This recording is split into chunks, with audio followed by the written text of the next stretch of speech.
Woody, have you been following the Ukraine war? Speaking of the ghost of Kiev, I know it's fallen a bit by the wayside. Here's what I know. Maybe fill me in. That's season 2. That's season 1, bro. We're on season 2 now. We're on season 2. We're on season 2. Palestine. Israel. All right. I see. I've seen Zelensky complaining that maybe the weapons aren't coming in the way he likes them to come in. That, Daddy's not happy. He'd like the money to be rolling in on time. And while the war seems to have stagnated, and I saw one commentator say that they've been moving at the same pace as the Battle of the Somme from World War One, which if you don't know, is that grindy battle where like 800,000 men died grinding in a field for years. They literally they were there so long, like tanks got invented.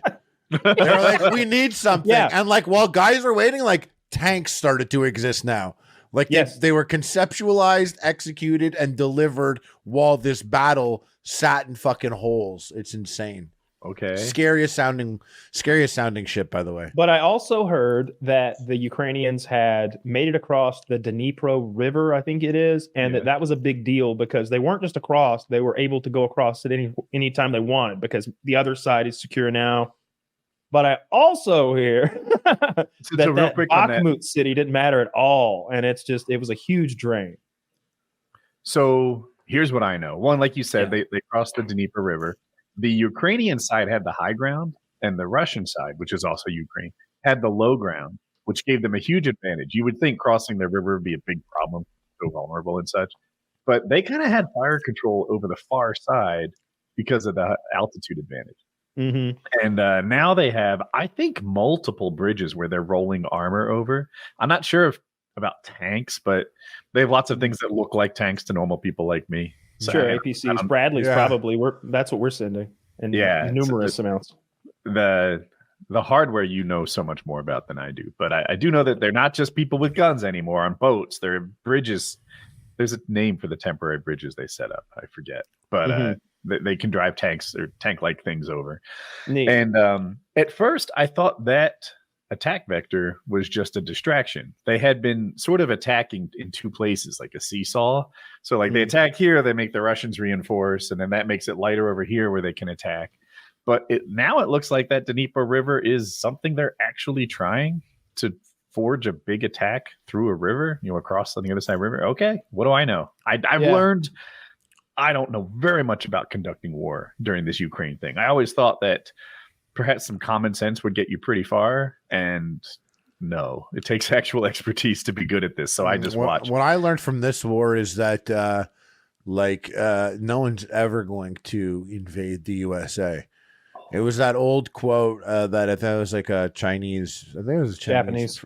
Yeah, he was like, no one will ever be able to invade the USA because there'll be a gun behind every blade of grass. And you actually saw it in effect in Ukraine. Someone would kick open a door, get shot, and now like the other 4 21-year-old dudes that are outside and just saw their boy get shot are less inclined to be the first knocker at the next door. When every single house, like a person has a gun and they shoot back at you, every single home is just, so it makes it hard. Yeah. But like USA is just like it's also enormous. People.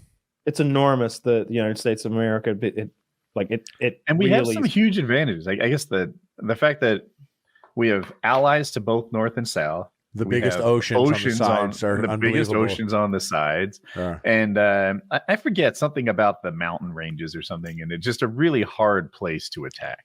So defensively, we're really good. Offensively, it's still hard. Bakhmut, like you said, apparently Bakhmut wasn't important. They always said it wasn't, that it was a Pyrrhic victory, and I guess that's kind of held true. But now they're attacking Andivka and Andrivka. There's 2 I's, so you have to say like Evka or something, and it's weird to me. That is a city that apparently is strategically important, and the Ukrainians really do want to keep it. And every day they're losing like another 100, 500 meters, and it's just they're surrounding it with this like pincher movement, and they can't seem to stop it. Yeah. I'm a spectator, so I'm just here for the footage. I saw some crazy shit a couple days ago. I sent it to the group chat. You may not have seen it, but this guy's laying on the ground with an AK, and he's shooting full auto at a drone that's coming right at him. And when it hits him, I mean, he shoots until it hits him. And when it does, he a Russian or a Ukrainian? I think he's a Russian, but he is blown into chunks. It's not one of those explosions where it's so big you can't really tell like what happened. You're like, whoa, he's just kind of gone. It was like just the right size to blow him apart. But to see him, you could see the muzzle flash and the gases coming out of the AK because he's on his side lying down. He's going, he just explodes. And that was some hard shit. That was one of the wilder clips I've seen in a while. Now, I hear how it's impactful, Harley. The ones that impacted me the most were the grenades dropping from drones in Ukraine. Because so crazy. At least the footage. So to describe the footage Harley showed a little bit is some urban fighting, and a guy's running and what looks like kind of next to a street on the sidewalk, and he gets shot. Then, like you said, another guy comes and he gets shot, and it's rough.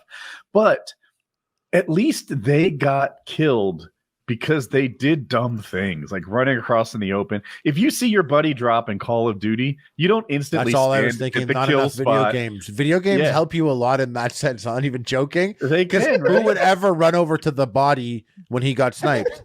And Tarkov, you know, fucking run to the shadows. We're going to do a big J hook. Let's get the fuck out of here. Exactly. Yeah. Or, you know, maybe you heard where you left, Taylor, and now we're spending more money on Ukraine. Okay, but wait. I was making a point. What's scary to me is when the drones drop in the trenches.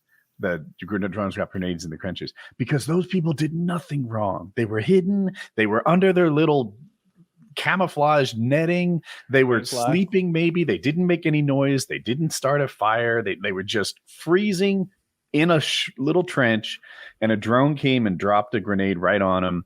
And when you die in war, even though you did everything right, that's extra scary to me. Did you see the guy? And they're like 20. See the guy on the motorcycle? Like he's on a motorcycle hauling ass. The day of his life. He's having the best day of his life. He's like, war's a fucking blast. He's got him like a 2-stroke KTM or something like that. I think it's a Husqvarna. And he's just ripping across. It looks like a blast. This is what I do on my best days. But I don't have drones chasing me. No, that was like the Ukrainians are coming, and they hate Husqvarna motorcycles, apparently. So they've got a suicide drone that they just roll up behind him. And he's like, oh no, and it just explodes him. You don't get to see what happens with those because you are the camera and the camera is a bomb, so it goes fuzzy when it detonates on them. But I've seen so many where you see the guy's face, like his expression of surprise. I've seen them fly in the driver's side window of a moving truck. Like this guy's driving like a canvas truck, you know, and a cargo truck maybe full of ammo, who knows what the fuck, but it flew in his goddamn window, and he's like, as it like detonates.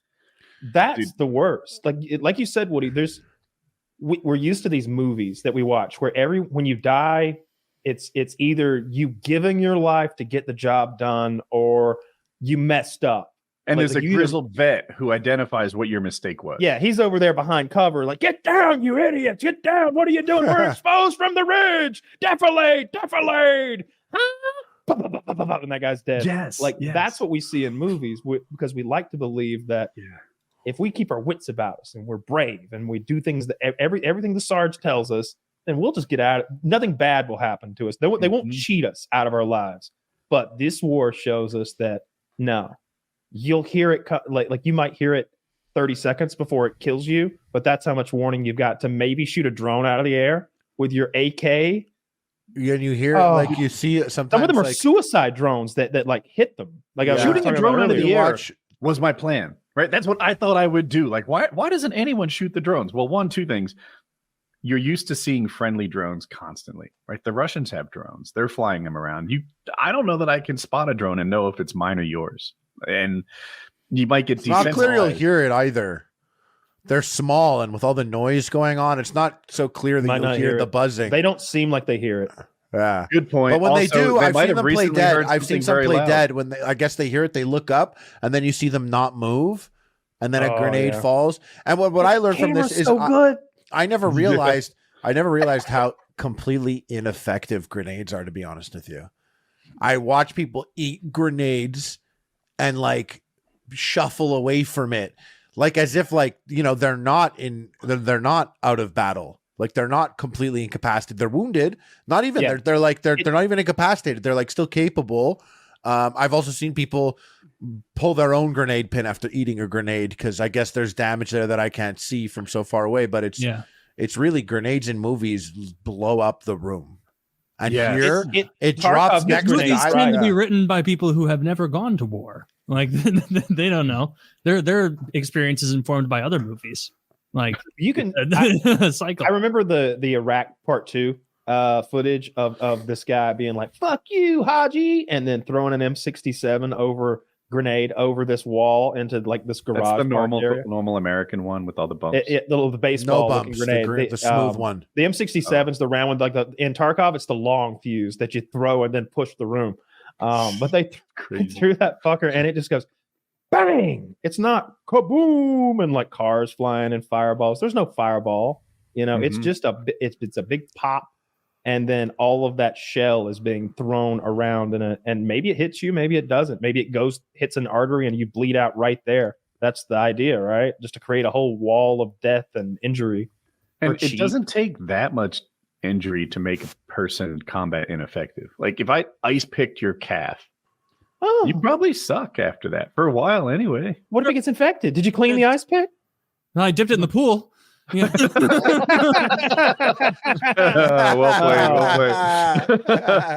Oh, I like it. Do you think that wars would slow down? You know how they do like agreements where they're like, we won't use shotguns in the trenches, or like we still did it anyway, or like we won't use nukes, like nobody's touching nukes. How about we just made an agreement with China? Everyone can go to war with whoever they want, but you can no longer use any ranged weapons that don't use arrows. And so you'd have like they just did something like that. They just agreed on. There's no way they did something like this. That's a retarded thing I just said. Well, no, people they say that, but then Israel's like, no, thank you. No, what? Yeah, we read it, we saw it, but no, you don't get it. Yeah, we have nukes. We don't admit it. China and the U.S. and a few other countries they were agreeing not to use AI targeting for drones and for some other weapon systems. I'm imagining like cannons that are mounted on things. Which is basically the anti-Terminator policy, which is a great idea. Like it, dude. But Harley mentioned during the battles in World War I, technology they got stalemated. Years passed, and they had to come up with a technology to break that stalemate. Chemical gas. You don't want the answer to that to ever be Terminators. I'm sorry, I do not want to ever see a goddamn Terminator, and I'm not talking about an Arnold Schwarzenegger looking motherfucker. But maybe just some sort of a small robotic tank that has like machine guns on it and 360-degree thermal, and anything it sees it can kill, like RoboCop, and like that was those robot dogs. No, those robots. But imagine if they kick that robot dog AI over. I'm talking about thing, you know what they do? AI robot thing would analyze everything about life, analyze it all. And then they would just all those robots that the U.S. government tailor paid for and everything like that. They're all gonna be like, and it's like, we have analyzed all of human history. We are Muslim. Jihadi sequences initiated. And then we have Muslim Jews or Muslim robots and Jew robots fighting. Be like, fuck. Dune. That's literally Dune. Like then you could be 80 years old and be like, I remember the Jewish robot wars. Yes. You know what's pretty cool that they have now in Ukraine? They have drone stretchers. So these are like little tanks that are 1 foot tall. I don't know how to describe them. They're tanks because they're treaded. Mm-hmm. And it's just a stretcher on treads. They drive it over to the wounded. The guy maybe rolls over onto it, and then the wheel treads him out. Jerry Baber showed me that 10 years ago, and he was like, they'll use this one to get a wounded infantryman off the battlefield, load the ground, his whole thing, he's the AA-12 guy. So any technology he came across, he was like, put an AA-12 on it. Because I like this guy. I literally because he had he bought the AA-12. Your coffee maker, really? He bought the designs and the rights to it and everything from a guy from Georgia, and then he made it work. But he had robots with AA-12s, like aircraft, rotors. But his rotors were gasoline engines and like multiple, not quad, like hector. Octa, it was a big fucking thing that could carry dual mounted guns and fly. He explained drone warfare way before I knew it existed. He was like, you got a squad pinned down, they ain't send this fella up, do recon, even shoot. I don't remember him saying anything about dropping explosives. I didn't hear anything about that until Richard Ryan made that fucking YouTube video. That's the first time I ever. So who's really responsible for all that? Richard. Richard Ryan. I actually saw him like 2 weeks ago, and we were talking about 3 weeks ago talking about drones. I haven't seen him in a long time. And he was. Which one of you is taller? Harley. I'm Harley a is little bit taller. Yeah, I know you're both very tall. but he's living the life out in Texas. He's fucking doing it, but he's still like having conversations about drones. That guy just loves drones. He's in it for the love of the game. He's like the guy. Yeah, he was always into drones. Like he was one of the early adopters to do like camera drones and the DJ, whatever those things were called, and get those drone shots. They became so commonplace, after a while. And when everybody's like, "Oh yeah, it's a drone shot," and everybody knows what it is. But he was that in slow mo. He invested all that money in those slow mo cameras, $250,000 or something, maybe more. Paid off. I think so, probably. Oh, I thought it would be like a for sure. I don't know. I don't know either. finances. I can't remember the last time I watched a gun video on YouTube. You don't text him that and be like, break down your finances for me, Richard. I want to know how impressed to be with your business. I'm a hobbyist accountant. Can you send me your 1040s? Let me run through your numbers real quick, see if anything could went awry like tax season. Like, just give me January to December 2020. I'll go through that real quick. Yeah, nobody wants that.